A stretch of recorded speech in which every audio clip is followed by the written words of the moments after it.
Hi. It's time for my second video. I wanted to talk about being upset and why you get upset. And the reason why is because I was texting someone and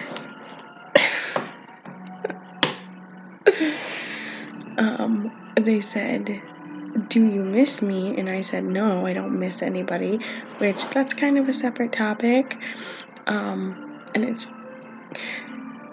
that's like a new development in my life. Like, I don't miss anyone, but yeah.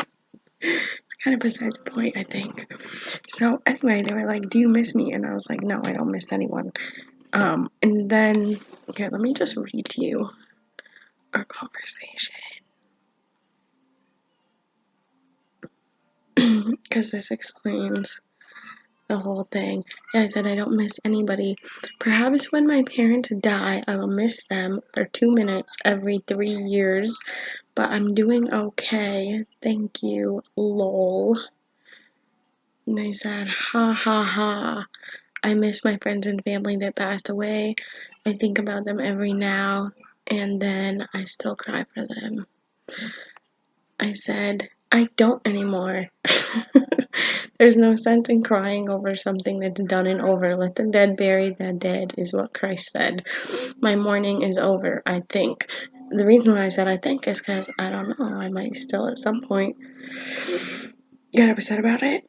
And like when my family dies, I might get upset about it and be mourning, and there's other things I might mourn over. Like, there's a time for mourning and there's a time for joy, okay? And sometimes I have to mourn over people who are not physically dead, and I understand that I might be doing that in my future, but I didn't get into that in the text. I'm just like adding that into this video. Okay, so then I get into why. I said in 2013, I kept getting upset at work and decided I can't do this unless I have a good, valid reason. And then I thought long and hard about what's a valid reason to be upset. And I decided if my parents die, then that's okay. Like, that's a good reason to be upset. Still to this day, I haven't thought of another valid reason except the wrath and heartbreak of the Most High.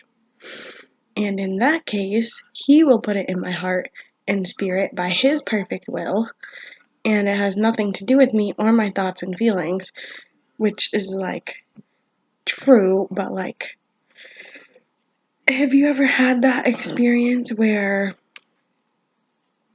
God gives you His wrath or His heartbreak?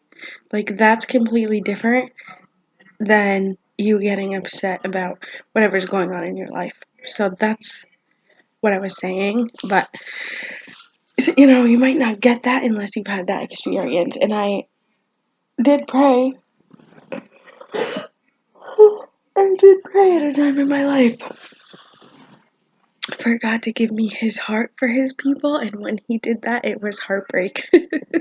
And it filled my life with so much sorrow and actually mourning too over people who are alive and like they're going to hell and I need to pray for their souls and that's the purpose of my life type of thing. And then I never asked Him for that ever again. Okay, so then I said, with that said, I still get upset about things that I find unworthy of such emotion. But in general, the more stressful and serious or big, like car accidents and collapsing ceilings, I am the most calm and patient. Probably for the people around me to see the work that Most High has done in me, His servant. So, with that said, this happened in like 2013. It's now 2019. Right? Yeah, it's 2019. So I was like, what happened is I was working at the place that's not a grocery store. and it was horrible. I was finding out so many horrible, treacherous things, but also I was walking with the Most High, and so he opened my eyes to like spirits and stuff, and I was freaking out about different things. So I kept getting upset, like really like freaking out, crying and stuff at work.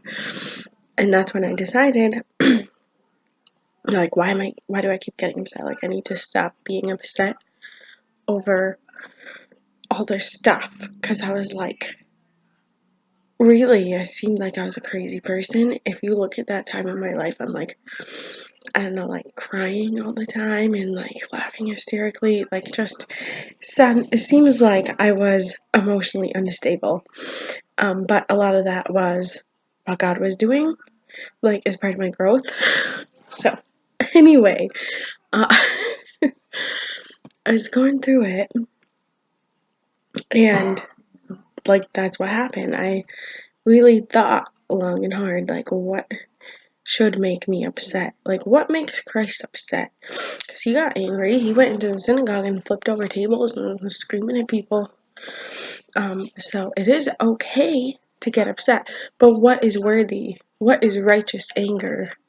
What is righteous sorrow? Like, so I was like thinking about these things, and I kind of never stopped thinking about it. Because if you're upset, you really should contemplate that. Like, why are you getting upset? What's the root cause of this? And since 2013, despite the fact that I was like, okay, I'm not gonna get upset unless it's worthy, that was like the goal. It's not like it doesn't happen overnight. So there's been obviously a lot of other times where I get upset over stupid things, and then over some serious things, like when the city of Lowell, Massachusetts took my house, and then I had to get it back, and then it was extra money, more than I had, and then I freaked out, except I did have it, because, anyway, whatever. So there's like some really stressful things, but in that situation, I didn't want to get upset. But throughout my life, since 2013, I'd get upset about like stupid things, like people lying about me, right? Why is that upsetting? They can lie about me if they want, like, that shouldn't affect me. Or people not doing their job and me having to pick up the slack, as they say. Which, why would that upset me? I mean, if they don't want to come to work and do their job, that's not my problem. And like, maybe I shouldn't pick up after them. Of course, I don't actually know how to do that in a cleaning situation. But I mean, if it was like really my goal, I could probably find a way to do it. But then that gets into like my work ethic and other things, so that's another topic, I think. But yeah, there's just all kinds of things that happen, and whatever happens, I have to think, why am I getting upset? Like, would Christ get upset over this? Like, how would he respond to this situation? And then fast forward to more recent events, like in the past 3 months. My mom crashed into my car and dented it, which wasn't bad. I mean, she was more upset than me. But I was like completely calm. Like, I was like, oh, it's fine, don't worry about it. It's just another dent in my car. And then with her collapsing ceiling, my family freaks out over stuff like that. And I don't anymore. And I probably did, like, for certain things at some point. And here's the thing, right? I still will get upset over like little things that just irk me or drive me crazy that don't matter. But like big things, I seem to be the more like calm, patient, level-headed, reasonable, not freaking out. which is weird because I used to be like crazy. I remember one time I lost my headphones, okay? And I asked my sister, right, because our bedrooms were like right next to each other, we shared a wall. I asked her if I could use her headphones, and she said no. And so that's probably part of what played into this. But I decided that I would flip out. And it escalated to the point where I was screaming and crying hysterically for 3 hours. And I was throwing all of my stuff across the room, across the hallway, at the closet, like tearing everything apart, screaming about how I just need some headphones for like 3 hours. And part of that was like, oh, like you didn't want to give me your headphones so I could borrow them, so I'm gonna have to put you through torture for 3 hours. And then the other part of it is having no self-control and just being a psycho and throwing a fit over nothing, which I used to do a lot when I was younger. But now, I am not like that. And I almost refuse to throw a fit like over something that's not worth it. Because why would you do that? Why would you waste 3 hours of your life screaming about headphones? Like, that doesn't even make sense. Like, now that I like am saying this like literally in this moment, like that sounds demonic, doesn't it? So like, why are you getting upset is the question. And as far as me not getting upset over bigger things, it's got to be the Most High. Like, I couldn't do that in myself. And it seems like it's mostly when I'm in Vermont and when I'm around my family. And I could be wrong about that. It seems like every time I bring up this topic and start saying anything about it, it just stands out to me that when really big incidences happen, it's not that I blow it off or brush it off or anything. It's like the fruits of the Spirit is there, and I feel like the reason why is to show, it's like literally, it's only to show the work of Christ in me to my family, and I guess to myself, and maybe to you guys now that I'm making a video, if you're watching it. But yeah, I don't know. So I just wanted to share that with you. And then of course the other piece of getting upset is it's all about your expectations. That's another thing I learned a long time ago, is don't expect anything. Like, pretty much don't have high expectations or even mediocre or even low expectations of anyone. And that happened when I was younger. Also with my family. Because I would do stuff like help people, or give them good advice when they ask, and they wouldn't listen to me, right? So then it became like reasonable expectation. I could tell you the right thing to do, and you're definitely going to do the wrong thing. To any of my brothers and sisters, like, I'm going to say, stop stealing medicine from your mom, and you're going to take all her medicine and overdose. Like, that's the norm. And that's just one situation, but there's a bunch of things, like, you can say, don't drink and drive, like, you're gonna get arrested. And they would go do it anyway and lose their license.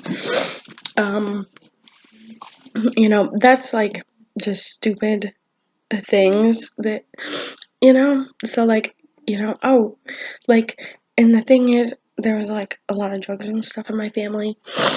And so this kind of gets into trust too. I didn't think I was going to go into this topic, but I learned from like a kind of young age, there's certain people who you can trust with certain things.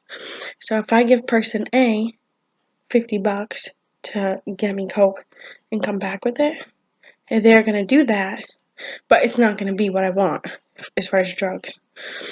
And if I give person B $50 to get me Coke and come back with it, they're not going to come back at all. So that is also like a lesson in expectations. But there's no expectation there that anyone is going to come back and give me a good product for my money. It's person A, expectation that they're going to give me some shit that's going to make me sick, but also high. And person B, they're going to just screw me over and not come back at all. Right. So I learned these things with my family members. But then the last straw of it was someone who it's my family member, but I don't really want to blow her spot up. She was just going down a very bad, dark road, and somehow we got in a fight or something, and I was like, when I get in fights with my family, like, sometimes I get to the point where I'm never going to talk to you again. Like, we don't need to have a relationship anymore. Like, bye. And I got to that point with her, I think, and something happened, like, almost as a premonition, but I, like, was so mad at her, and I was just thinking, like, that she was gonna be hanging out with the wrong people. And I, like, visualized this almost, like, I could just see it, like, she's gonna be doing a bunch of drugs with, like, really bad, messed up people, and she's gonna, like, overdose, and they're gonna push her body out of a moving vehicle, and she's gonna die on the side of the road. And I thought, like, that she deserved it. That's what I was thinking. Because of blah, blah, blah, all these reasons, right? Which really, we all deserve death because that's the penalty of sin. And unless you're covered by the blood of Yeshua, Christ, Jesus, then you're screwed, right? Pretty much. So anyway, I had that thought, a lot of thoughts about it, and later in life, that almost exact same incident is what happened to her. And that was crazy, because when it happened, when I heard about it through my other family, I remembered thinking about that and thinking, well, she deserves it. You know, she did it to herself, which she did do it to herself. You know, if you're gonna do a bunch of heroin, like, don't be surprised if one day you overdose and die. Or if you're gonna hang out with people who are horrible people and do a bunch of evil things, don't be surprised when you get dragged into it. Or, you know, when they try to kill you, push your half-dead body out of a moving vehicle and leave you to die on the side of the road. Because, like, and in my family, here's the thing, like, I speak like this to my family. I tell them, like, oh, your boyfriend's actually going to beat you to death, and your kid's going to grow up in foster care because his dad's going to be in jail, and you're going to be dead because he's going to kill you. And they don't like hearing that, but that's the truth. So that part of me hasn't changed. I'm still kind of mean like that. But also, I'm not going to, like, pretend everything's okay when it's not. You know, if you don't like the truth, just don't hang out with me. That's kind of where I'm at with that. And now I actually don't do it as much. You know, eventually, you say the same thing over and over again. No one's gonna listen to you. But, like, that's the thing. What I just said, your boyfriend's gonna kill you, he's gonna beat you to death, your kid's gonna grow up in foster care, that is the expectation I have for this particular family member, right? Like, so then if that doesn't happen, like, literally every day that she doesn't die, I'm like, woohoo, that's great. Which I'm not saying, like, go your whole life basically expecting the worst of people, but that's kind of what I am saying at the same time. Because if you're expecting the worst, like, if you're expecting, your best friend is gonna come burn your house down and like try to kill you or something, then if they like sleep with your husband, it's not as bad because you're like, hey, at least you didn't burn my house down. Like I thought that's what was gonna happen, but no, it didn't. My husband's just cheating on me, so I'm having a great day, or something like that. You know, any scenario that you can think of. But I also, I'm sure I said this in a video. One thing I thought about long and hard, yes, I did say this in the video, is what's the worst case scenario that could ever happen. And once I decided what that was, you know, I kind of compare most situations to what's the worst case scenario. And it's nothing ever is as bad as the worst case scenario. So yeah, I think that's probably it. Comment down below about whatever, what makes, not, don't comment what makes you upset. Comment like some awesome thing that God did in your heart and spirit and soul and mind and life that gives you the fruit of the Spirit, and how that's displayed in really stressful situations that used to make you upset, but it doesn't anymore because you overcame by the blood of the Lamb, Yeshua the Christ, my precious Messiah. So that's what you can comment down below, and that's it. Don't leave any other comments. Okay, that's all. Shalom.